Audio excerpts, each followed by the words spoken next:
السلام علیکم ورحمۃ اللہ وبرکاتہ.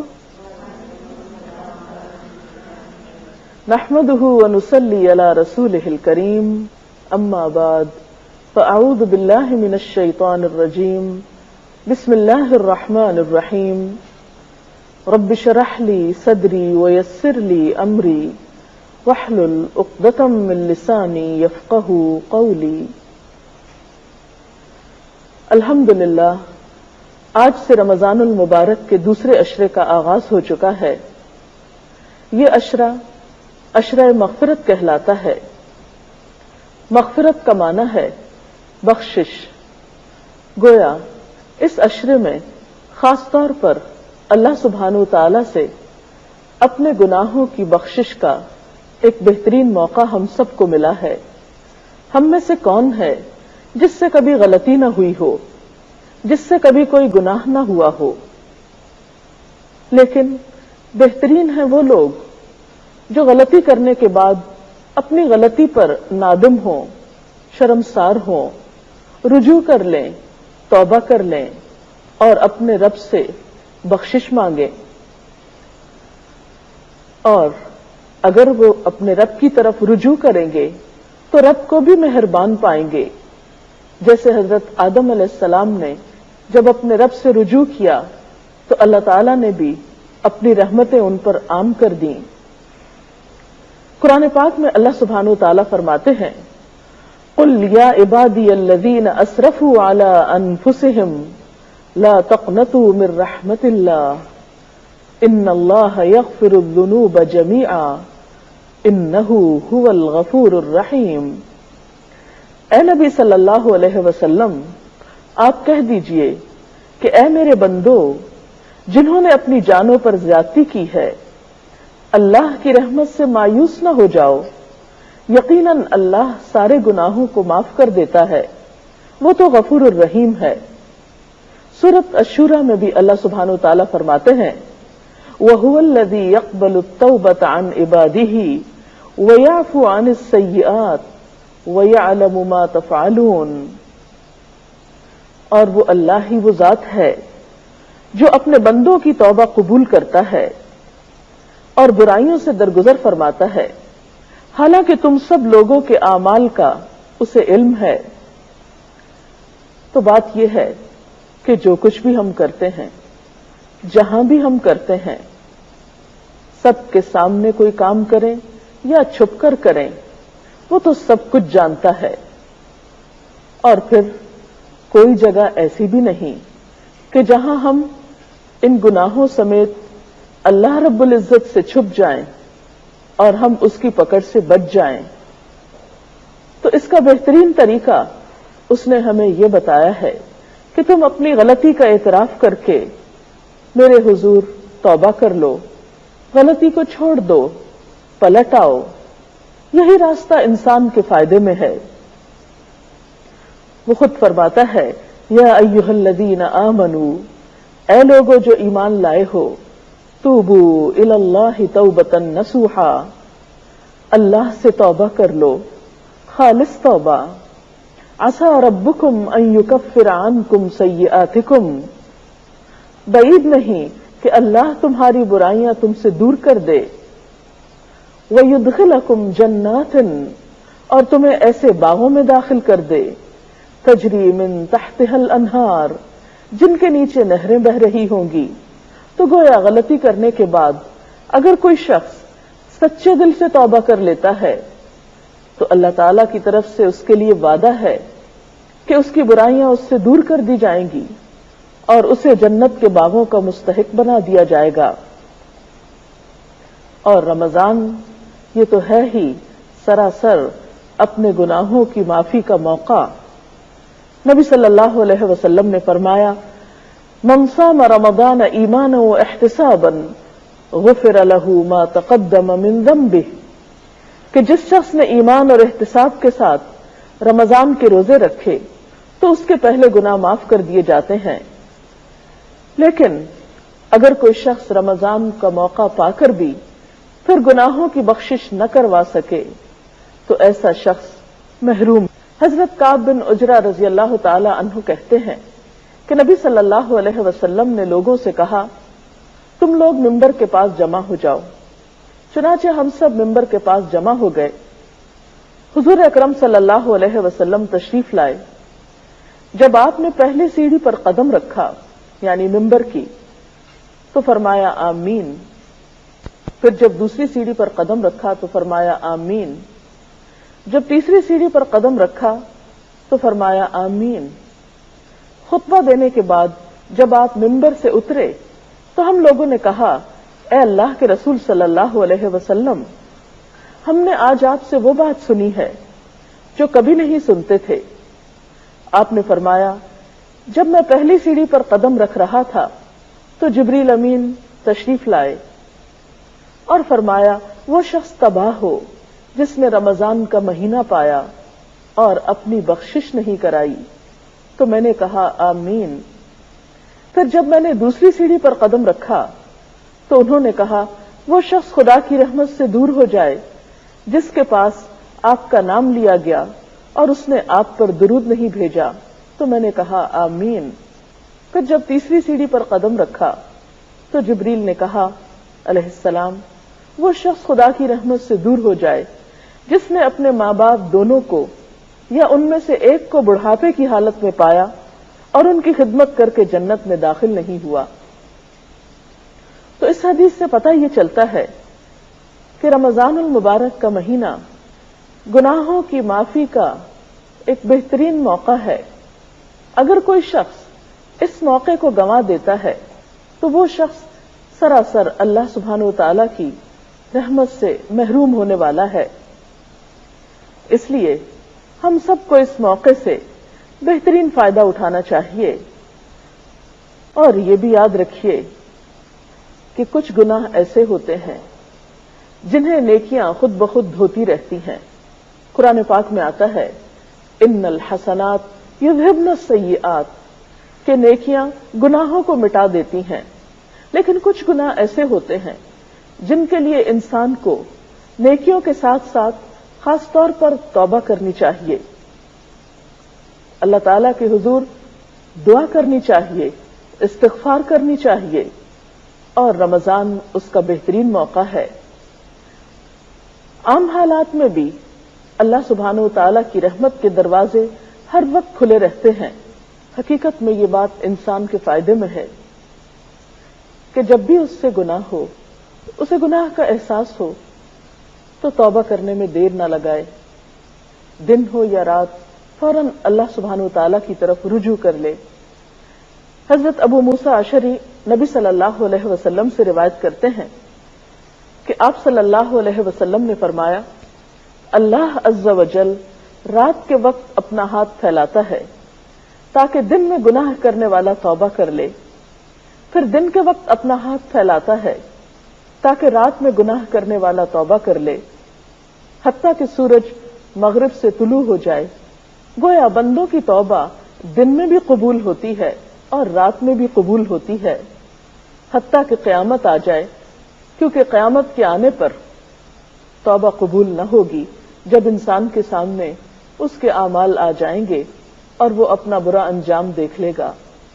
اس وقت پلٹنا کچھ معنی نہیں رکھتا، اس لیے کہ اس وقت تو ہر شخص اپنے گناہوں کو دیکھ کر نادم ہوگا ہی، لیکن وہ وقت تو پھر صرف حسرت و یاس کا وقت ہوگا، ندامت کا وقت ہوگا، توبہ کا وقت نہیں ہوگا۔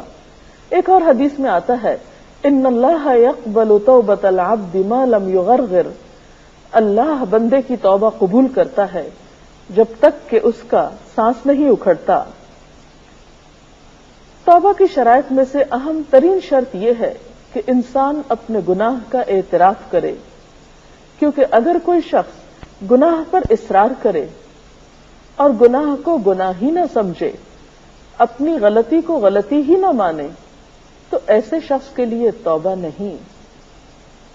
حضرت عائشہ رضی اللہ تعالی عنہا کہتی ہیں کہ رسول اللہ صلی اللہ علیہ وسلم نے فرمایا بندہ جب اعتراف گناہ کے ساتھ توبہ کرتا ہے تو اللہ تعالیٰ اس کی توبہ قبول فرماتا ہے۔ پھر اسی طرح آپ صلی اللہ علیہ وسلم جو کہ گناہوں سے پاک تھے، معصوم تھے، لیکن اس کے باوجود دن میں کئی بار توبہ کیا کرتے تھے۔ نبی صلی اللہ علیہ وسلم نے فرمایا، لوگو اللہ کی طرف توبہ کرو اور اس سے بخشش طلب کرو، بے شک میں ایک دن میں 100 مرتبہ توبہ کرتا ہوں۔ اگر اللہ کے رسول صلی اللہ علیہ وسلم کا حال یہ تھا تو پھر ہمارا اپنے بارے میں کیا خیال ہے؟ حضرت عبداللہ بن عمر کہتے ہیں کہ ہم رسول اللہ صلی اللہ علیہ وسلم کی توبہ استغفار گنتے تھے۔ ایک مجلس میں آپ 100 بار کہتے تھے، رب اغفر لی وتب علی انک انت التواب الغفور، اے میرے رب مجھے بخش دے، میری توبہ قبول فرما، تو یقیناً توبہ قبول کرنے والا اور بخشنے والا ہے۔ توبہ نہ صرف یہ کہ انسان کی آخرت کے لیے مفید ہے، بلکہ انسان کی دنیا کے لیے بھی سکون کا سبب ہے۔ ہم دیکھتے ہیں کہ جب انسان سے کوئی گناہ ہوتا ہے، کوئی زیادتی کا کام ہو جاتا ہے،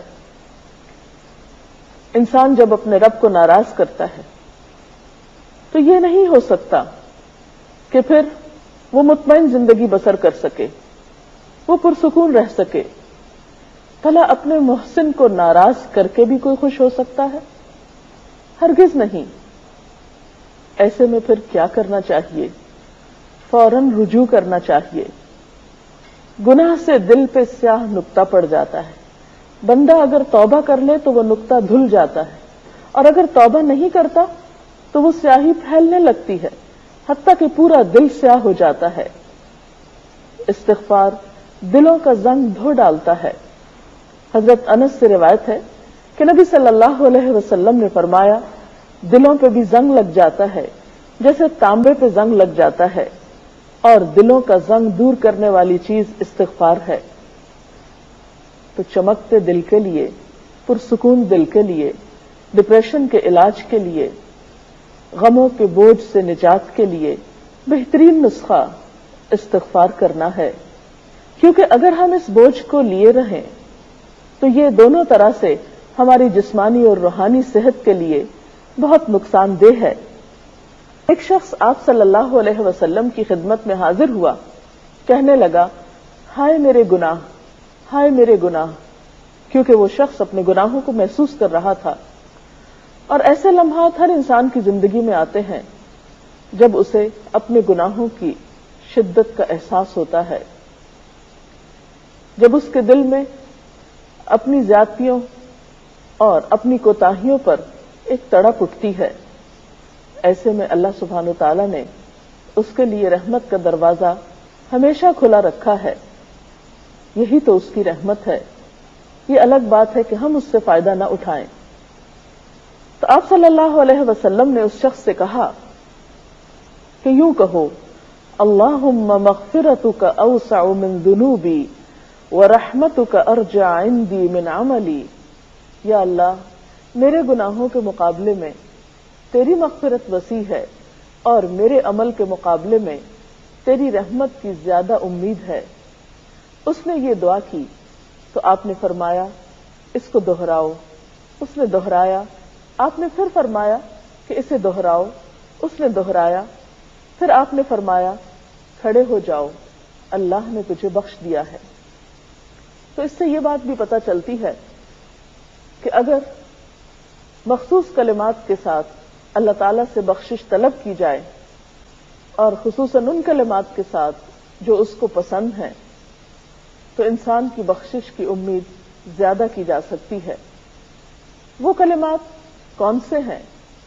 وہ کلمات وہ ہیں جو اللہ کے رسول صلی اللہ علیہ وسلم نے ہمیں سکھائے ہیں۔ ان میں سے چند ایک، مثلا مختصر ترین کلمہ استغفر اللہ، اللہم اغفر لی، استغفر اللہ ربی من کل ذنب واتوب الیہ۔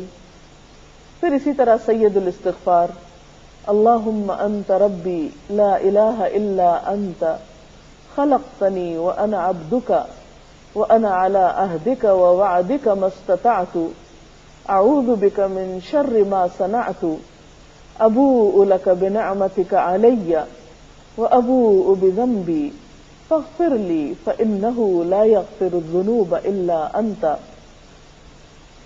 اس کا ترجمہ کچھ یوں ہے کہ اے اللہ تو ہی میرا رب ہے، تو نے مجھے پیدا کیا،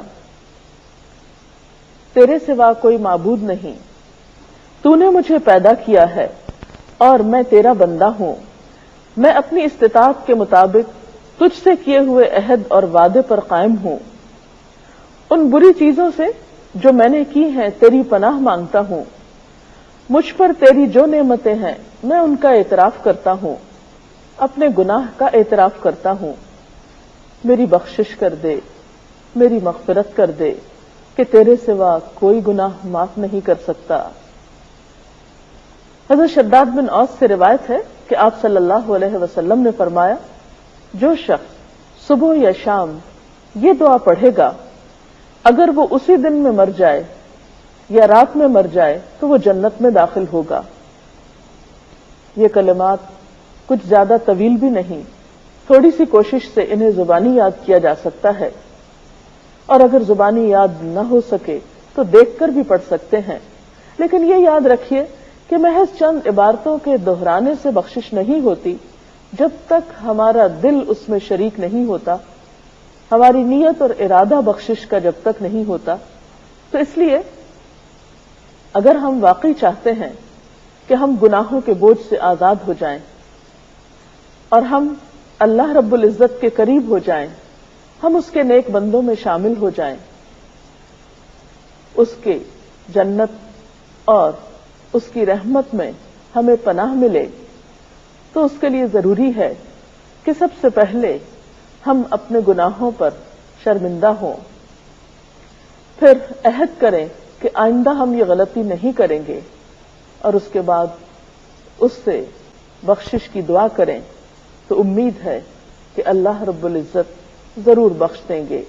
استغفار کے یہ کلمات آپ دن میں، رات میں، کسی بھی وقت پڑھ سکتے ہیں، افطار کے وقت، نمازوں کے بعد، اور اس کے علاوہ چلتے پھرتے بھی، کیونکہ استغفار نہ صرف گناہوں کی بخشش کا ذریعہ ہے بلکہ ہر غم اور ہر دکھ سے آزادی کا نسخہ بھی ہے۔ حدیث پاک میں آتا ہے، من لزم الاستغفار جعل اللہ له من کل ہم فرجا، کہ جو شخص استغفار پابندی سے پڑھے گا اللہ تعالیٰ اس کے لیے ہر فکر سے، ہر غم سے نجات کا راستہ پیدا کر دے گا، اور اس کے لیے ہر تنگی سے نکلنے کا کوئی دروازہ کھول دے گا، اور اس کو وہاں سے رزق عطا کرے گا جہاں سے وہ سوچ بھی نہ سکتا ہوگا۔ تو اللہ تعالیٰ سے دعا ہے کہ وہ ہمیں توبہ اور استغفار کی توفیق عطا کرے۔